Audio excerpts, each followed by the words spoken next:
Hello viewers, आप सभी का पाथफाइंडर्स बाय अन अकेडमी पे स्वागत है। बहुत बड़ी खबर आ रही है रशिया की तरफ से। रशिया ने इंडिया को एक बहुत बड़ा ऑफर दिया है कि वो अफगान क्वाड के एक ऑफिशियल मेंबर की तरह सदस्यता को प्राप्त करे। तो Russia has offered India to join the Afghan Quad. आज इस सेशन में हम लोग समझेंगे कि अफगान क्वाड होता क्या है और क्यों इसकी सिग्निफिकेंस है और क्या इंडिया को ज्वाइन करना चाहिए या नहीं करना चाहिए। बट इन सभी चीज़ों को समझने के पहले आप एक चीज़ समझ लीजिए कि किस कॉन्टेक्स्ट में ये सारे डेवलपमेंट्स हो रहे हैं। बिकॉज अफगान क्वाड का अगर आप ग्रुपिंग देखेंगे तो इसको बनाने का काम रशिया ने किया था। और रशिया ने इस ग्रुप को इसीलिए बनाया था कि कैसे हम अफगानिस्तान में स्टेबिलिटी, पीस और अफगानिस्तान में जो तालिबान है उसके साथ बातचीत कर सके। बिकॉज रशिया, आपको पता है, खुद इस्लामिक रेडिकलाइजेशन के प्रॉब्लम से उसके साउथ में, रशिया के साउथ में ये प्रॉब्लम्स आते रहते हैं।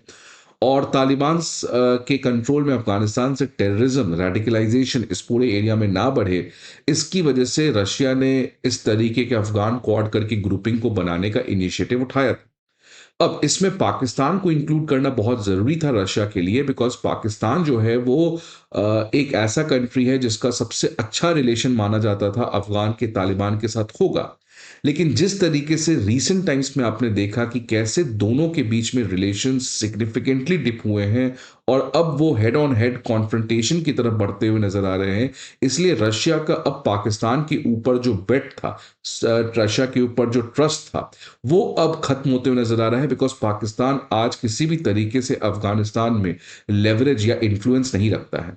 लेकिन दूसरी तरफ आप डेवलपमेंट देखिए कि इंडिया का रीसेंट टाइम्स में अफगान तालिबान के साथ जिस तरीके से बातचीत हुआ है वो किसी ने सोचा भी नहीं था।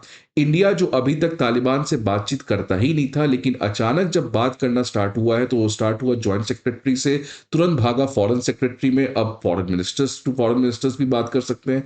तो रिलेशंस में आप देख सकते हैं सिग्निफिकेंट स्पाइक देखने को मिला है। और इसी कॉन्टेक्स्ट में आज इंडिया ऑलरेडी अफगानिस्तान के लोगों के बीच में तो एक बहुत बड़ा अच्छा इमेज रखता ही था। अब इंडिया का इमेज अफगान तालिबान के साथ भी बेटर हो रहा है, उनकी दोस्ती और ज्यादा बढ़ रही है, जिस कॉन्टेक्स्ट में आज इंडिया भी अफगानिस्तान के स्टेबिलिटी में एक बहुत बड़ा रोल प्ले कर सकता है। और इसी कॉन्टेक्स्ट में रशिया अपना पाकिस्तान से ट्रस्ट को हटाकर इंडिया को चाहता है कि वो अफगान क्वाड को ज्वाइन करे, सो दैट अफगानिस्तान में जो सिक्योरिटी, पॉलिटिकल और इकोनॉमिक डेवलपमेंट की बात हो सके उसमें इंडिया एक कंस्ट्रक्टिव रोल प्ले करे। तो आज इसी कॉन्टेक्स्ट में है ये पर्टिकुलर डेवलपमेंट को हम लोग ट्रैक करेंगे। तो देख सकते हैं आप, सर्गियो लैवरोव का, रशिया के जो फॉरेन मिनिस्टर हैं, उनका एक प्रेस कॉन्फ्रेंस आया, उसमें उन्होंने कहा कि India should be included in the grouping of Afghan quad. Afghan quad को ऑफिशियली हम quadri partite group on Afghanistan भी कहते हैं। इसमें चार प्रमुख कंट्री आप देख सकते हैं, Russia, China, Pakistan and Iran.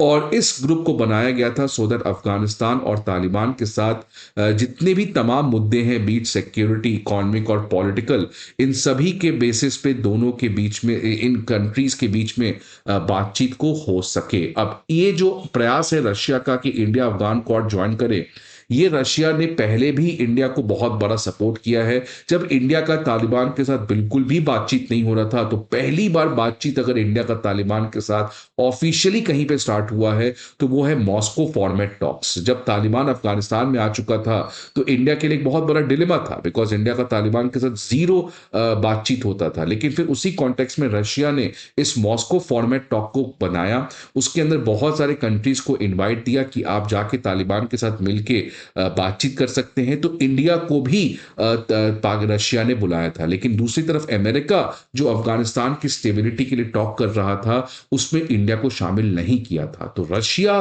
के मॉस्को फॉर्मेट टॉक से ही इंडिया का तालिबान के साथ बातचीत स्टार्ट हुआ। और ये आज आप देख सकते हैं बातचीत कहां से कहां बढ़ गया है कि फॉरेन सेक्रेटरी भी अब अफगान के तालिबान से मिल रहे हैं। अफगान क्वाड की जो लास्ट मीटिंग हुई थी वो सितंबर 2024 के यूएनजीए सेशंस के साइडलाइन में हुई थी। इस पर्टिकुलर मीटिंग में ये चारों कंट्रीज ने एक तरीके से तालिबान को ऑफिशियली एक्नॉलेज करने का काम किया। बिकॉज अभी भी आपको पता है कि तालिबान को most of the countries official government of Afghanistan नहीं मानते हैं। तो अब लेकिन धीरे-धीरे ये प्रयास हो रहा है कि कैसे तालिबान को एक ऑफ़िशियल गवर्नमेंट का स्टेटस दिया जाए और इसी कॉन्टेक्स्ट में ये चारों कंट्रीज़ ने समझौता किया कि आने वाले समय में तालिबान को भी हम ऑफ़िशियल गवर्नमेंट मान सकते हैं और इन्होंने वेस्ट को बहुत ज़्यादा क्रिटिसाइज़ किया। अब ये डेवलपमेंट काफ़ी सिग्निफिकेंट हो जाता है बिकॉज़ तालिबान आज एक टेररिस्ट एंटिटी से एक वेल मैच्योर्ड रिप्रेजेंटेटिव गवर्नमेंट का दर्जा प्राप्त कर रही है। इनफैक्ट रशिया ने देखिए क्या-क्या टेररिस्ट एंटिटी से ही तालिबान को हटा दिया।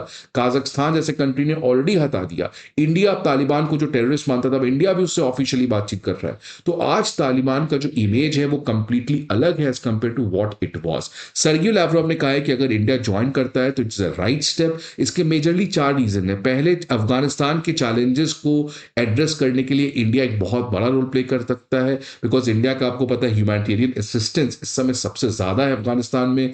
इंडिया को एक प्लेटफ़ॉर्म मिलेगा जहां वो पाकिस्तान और चाइना से बात कर सकता है। ये चारों कंट्रीज़ एससीओ के भी सदस्य हैं, तो इनकी बीच में जो बातचीत है ये और ज़्यादा स्ट्रांग हो सकती है और ये चारों कंट्रीज मिलकर कलेक्टिवली टेररिज्म के अगेंस्ट रिस्पॉन्स दे सकते हैं।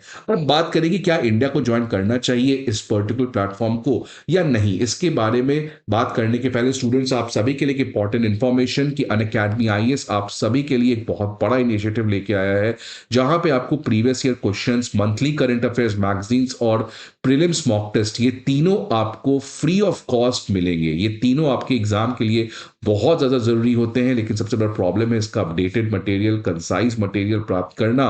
That becomes a very difficult thing और इसी चीज़ को रिजॉल्व करने के लिए अनअकैडमी आईएएस जो है वो आपको इन सभी चीज़ों का अपडेटेड कंसाइज मटेरियल वो भी फ्री ऑफ कॉस्ट प्रोवाइड करने जा रहा है। So please don't you waste your time. आप हमारे डिस्क्रिप्शन बॉक्स में जाइए, वहाँ पे लिंक मिलेगा, उसको ज्वाइन कर दिए and please download all the PDF and enjoy the process of learning. Now what is India's official policy अगर हम देखें इस समय तालिबान के लिए, तो इंडिया जो है वो इस समय अगेन एज यूजुअल बाकी कंट्रीज की तरह ऑफिशियली तालिबान को as the representative government of Afghanistan नहीं मानते हैं। लेकिन सबसे खास बात है कि लास्ट टाइम जब तालिबान पावर में आया था तो इंडिया ने अपने एम्बेसी, इंडिया ने अपने प्रेजेंस सबको खत्म कर दिया था अफगानिस्तान के साथ। लेकिन इस बार जब तालिबान आया है तो अपने हमारा जो एम्बेसी है वो हमने कंप्लीटली बंद नहीं किया है इस समय, रादर हमारा एक टेक्निकल टीम इस समय काबुल में स्टेशन है। तो इंडिया इस बार तालिबान के साथ काफी प्रैग्मेटिकली अपने अप्रोच को रख रहा है। आप देखिए रिसेंटली क्या हुआ, इस साल एक बहुत बड़ा न्यूज आया कि फॉरेन सेक्रेटरी जो है वो तालिबान से दुबई में मिले।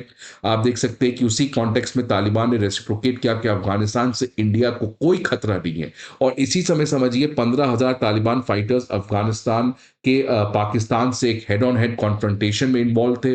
दूसरी तरफ एमईए जॉइंट सेक्रेटरी भी लास्ट ईयर काबुल गए थे, वहां पे वो वहां के डिफेंस मिनिस्टर से मुलाकात किए, रिलेशन काफी प्रोडक्टिव हुई। और आप देखिए कि इंडिया जो है वो अपने इस ह्यूमैनिटेरियन असिस्टेंस को लगातार अफगानिस्तान में कंटिन्यू भी कर रहा है। अब सवाल आता है कि क्या इंडिया को इस पर्टिकुलर ग्रुपिंग को ज्वाइन करना चाहिए। अगर आप देखिएगा तो ये डिफिकल्ट आंसर है इंडिया के लिए। पहला डिफिकल्टी ये है कि पाकिस्तान और तालिबान के बीच में आज रिलेशंस काफी खराब हो चुके हैं। दूसरी तरफ आप देखिए ईरान और अफगानिस्तान के बीच में अगेन रिलेशन बहुत खराब है और क्योंकि Pakistan China all weather friendship है तो अफगानिस्तान को चाइना का भी प्रॉब्लम आ सकता है। आपने देखा रिसेंटली एक न्यूज आया था कि पाकिस्तान और चाइना दोनों मिलकर वखान कॉरिडोर जो अफगानिस्तान में उसको कब्जा कर लेंगे। अब इंडिया के लिए सवाल है कि क्या इंडिया ऐसे ग्रुपिंग में ज्वाइन करे जहां पे मोस्ट ऑफ द कंट्रीज का इस समय रिलेशन अफगानिस्तान के तालिबान के साथ बिल्कुल खराब है, या इंडिया जो अपना एक प्लेटफॉर्म एस्टैब्लिश किया जहां पे एनएसए लेवल का टॉक होता है सेंट्रल एशिया कंट्रीज के सारे लोग और इंडिया के बीच में, क्या इंडिया इसको कंटिन्यू करके अफगानिस्तान में अपना प्रेजेंस बनाए या इंडिया अफगान कॉर्ड को ज्वाइन करे। ये एक डिफिकल्ट क्वेश्चन है।